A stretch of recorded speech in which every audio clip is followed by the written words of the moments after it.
se raduje. No nazdar, křesťani. Cestující pozor, v jídelním voze se podává večeře.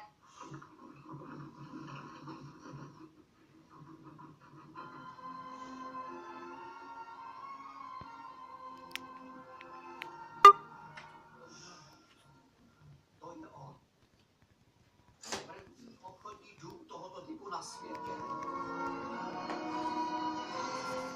Je trochu z ruky, ne? Vy musíte mít pořád nějaké námitky.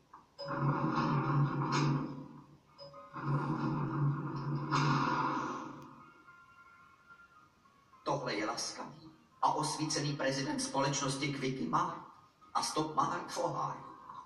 Jeho musím požádat, aby mě vzali zpátky. Přistupte blíže.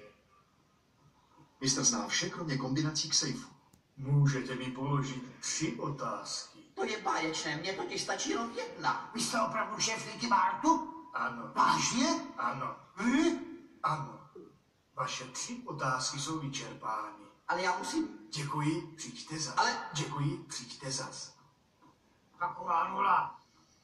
On je opravdu šéfem Quickie Martu? Nemusíte se mi omlouvat. Byla to stejně tak moje chyba jako vaše. Dobrá, přijímám vaši omluvu. Tati, co se ukáž? Jak to šlo? Báječně.